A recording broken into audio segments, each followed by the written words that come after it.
This is Democracy Now!, democracynow.org, the Quarantine Report. I'm Amy Goodman. Sign up for our daily News Digest email by texting Democracy Now!, one word, no space, to 66866 today. Well, the White House is continuing to host a virtual summit on the climate crisis today, with 40 leaders representing the world's major economies, including China. On Thursday, President Biden pledged to cut U.S. greenhouse gas emissions in half, below 2005 levels by the end of the decade. That's nearly double the target set by the Obama administration 6 years ago. The United States sets out on the road to cut greenhouse gases in half by the end of this decade.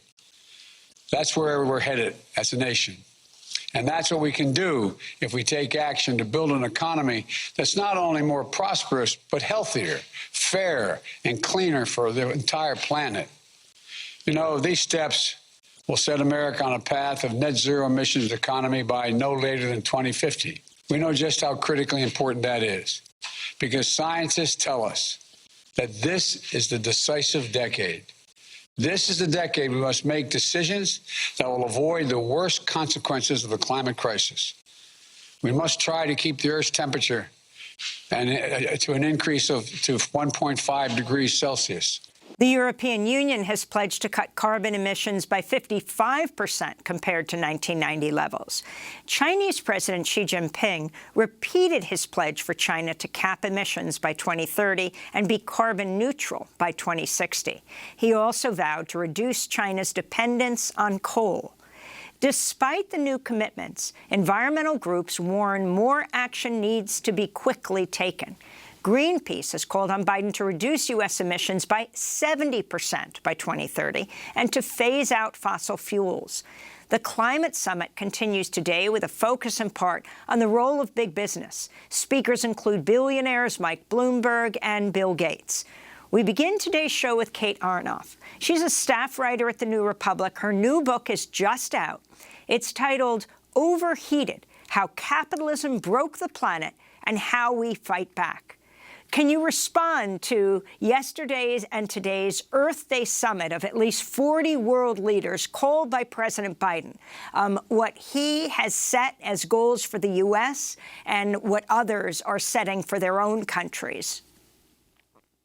Yeah, you know, I've been to a lot of these types of summits before. They're not so strange in the realm of global climate policy making, you know, leaders coming together, making pronouncements, and, you know, generally feeling good about one another. So, you know, it's good that this happened, right? So what Biden announced yesterday, this reduction of 50% below 2005 levels by 2030, this is fulfilling a basic requirement of the U.S. being in the Paris Agreement, which is to have an updated 2030 target, which we didn't have before this, and needed to update the previous 2025 target, which Joe Biden had. That's a lot of sort of UN minutia talk. But all this is to say, what happened yesterday was the U.S. fulfilling, again, this basic requirement of being in the Paris Agreement. So it's good that we've done that, right? But as you mentioned at the top of the show, right, this is well below what the United States really owes to the rest of the world based on its historical responsibility for causing the climate crisis and the massive resources this country has to transition very quickly off of fossil fuels. And, you know, there is still no plan, really, even to fulfill that really basic requirement and even to fulfill the sort of low bar target that Biden laid out yesterday. You know, it's good that obviously sort of China is coming to the table. It wasn't a foregone conclusion that would happen. This is, you know, a good step toward more concrete action. But ultimately, these summits tend to play out in pretty similar ways, right? There isn't, you know, a plan back home in the U.S. to make good on this. We haven't passed any climate legislation yet. We might still, but what's on the table, you know, does not get to that low bar goal. Certainly doesn't get to the 70% reductions needed. And we've seen really weak commitments on climate finance. There, you know, should be $800 billion with a good faith down payment, as Friends of the Earth has pointed out, and many other groups sort of looking at the concept of a fair shares of the United States historical responsibility. So it's just way too little, way too late. So in your new book, Kate, called Overheated: How Capitalism Broke the Planet and How We Fight Back. You argue that the pro-business politicians on both sides of the aisle, as well as organizations like the UN and World Economic Forum, mistakenly believe that capitalism and the market hold the best solutions for climate change. I mean, today, for example, Bill Gates, two billionaires, Bill Gates and Mike Bloomberg, will address the global summit. Yeah, and we see this even amid what, to be really fair, have been pretty ambitious commitments from the Biden administration on climate, far more ambitious, I think, than anyone would have expected, amid a Democratic primary in which he had the least ambitious climate plan based on Joe Biden's career as a real, centrist who has never been out front on these issues. He surprised a lot of people, including me. But still, we see built into these plans, which again are much too small, including the American Jobs Plan he put out a couple weeks ago, a real focus on, really spurring on the private sector to do this work, right? So the theory, right, is that if you just put a little bit of money into the private sector, sort of spur on research and development through things like tax credits, that will, catalyze the sort of action necessary, and doesn't really see government as the protagonist of decarbonization, which it absolutely can be, right? And having, people like Bill Gates, people like Michael Bloomberg be posited as the sort of heroes, be putting corporations on a pedestal as the sort of protagonist of decarbonization is both, wrong on its face, right? We've never seen the private sector really take the sort of action needed, despite years and years and years of this rhetoric from not just the U.S., but in the UN Framework Convention on Climate Change spaces. That is very much the sort of language of the day, is to catalyze private sector action. And we just haven't seen it happen, right? And there is just a real reticence in particular to go after the fossil fuel industry, which we know is fueling this problem, and which has been for years and years and years delaying action and even funding people who deny the crisis exists at all. So at the same time that the global summit, climate summit, was happening, there was a House hearing led by Ro Khanna on fossil fuel subsidies. California Congressperson Katie Porter grilled Frank Macchiarola of the American Petroleum Institute, which represents about 600 U.S. oil and natural gas companies. This was the exchange. Why do I have to pay for you to shill for oil companies? Why do we as taxpayers have to pay subsidies to the oil and gas industry? Thank you for your question, Congresswoman. So the federal leasing of oil and gas development produces a significant amount of funding for the Treasury. In fact, reclaiming my time, $12 billion. I'd like to explain. Mr. Macchiarola, excuse me, but the evidence is clear. We taxpayers subsidize the oil and gas industry. We did it this year alone in the middle of the world's greatest pandemic, $15.2 billion in direct pandemic relief alone to fossil fuel companies. And the fossil fuel industry turned around in 2020 and spent $139 million on political donations and $111 million lobbying. Look, I get it. You drill in the Arctic refuge, you take out oil and gas, and you poison the planet. Bad enough. But why should taxpayers have to subsidize that activity? It's a bridge too far. So that's Congressmember Katie Porter. Kate Aronoff, explain these subsidies and the significance of this interaction. Yeah, and I mean, Katie Porter lays out the case pretty well, I think. So there's a range of subsidies that, the fossil fuel industry takes in and is really dependent in a lot of ways on state support and has been for a very long time, whether that's things like the intangible drilling tax credit, where they can write off the expense of exploring for new oil or drilling for new oil reserves, or preferential land leasing that they get to take up land leases on public land for oil and gas drilling. Or even things like railroads, right? The transport have transported coal for a long time. Export permits to send fossil fuels abroad.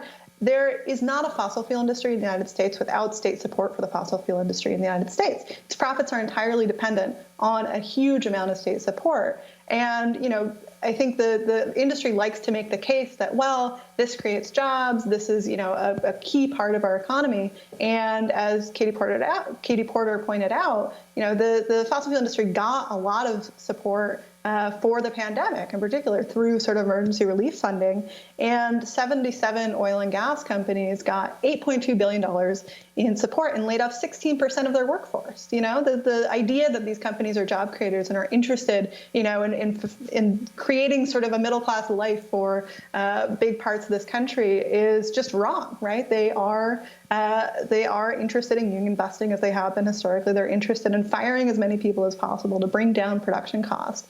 And they can't exist. So I think, when the fossil fuel industry comes out and says, as they do reliably, that climate action, is a big imposition of government into the lives of the U.S., that, we shouldn't pick winners and losers in the energy sector. The U.S. government has been picking winners for a very, very, very long time, and it's time to pick new winners. It's not a matter of, that subsidies are bad. It's that we're subsidizing the wrong things. I wanted to turn to 18-year-old Swedish climate activist Greta Thunberg, who also testified at that Ro Khanna House hearing as the global summit was taking place at the White House. I know I'm not the one who's supposed to ask questions here, but there is something I really do wonder. How long do you honestly believe that people in power like you will get away with it? How long do you think you can continue to ignore the climate crisis, the global aspect of equity and historic emissions without being held accountable? You get away with it now, but sooner or later, people are going to realize what you have been doing all this time. That's inevitable. You still have time to do the right thing and to save your legacies. But that window of time is not going to last for long. What happens then? We, the young people, are the ones who are going to write about you in the history books. We are the ones who get to decide how you will be remembered. So my advice for you is to choose wisely. Thank you.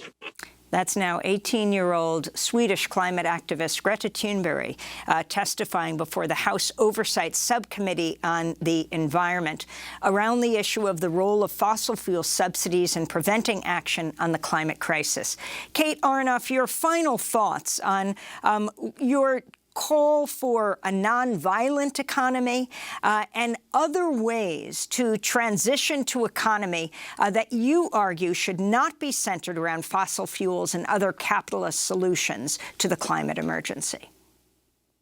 Yeah, like I said before, the call for a nonviolent economy is really about redirecting the amount of state support we pour into violence, right, in the form of fossil fuel subsidies, but also our enormously bloated military budget, a foreign presence in all corners of the earth, and really thinking about what is the foundation of a good life. How do we make a good life for most people, not just in the U.S., but thinking, of ourselves as really intertwined with the fate of everyone on the planet, as we've seen through the pandemic, right? Our fates are all really deeply bound up in each other. And if there are emissions coming from one part of the world, that hurts all of us. And so, I think we need to redirect that enormous amount of state support that is currently fueling the things that are killing us into the type of world we need, right? Not just to scale up clean energy, but, to do the sorts of valuable work that the private sector, consistently does not think are valuable, from, caring for the elderly to healthcare jobs, which we, have found out are a real crisis and are a big source of low carbon,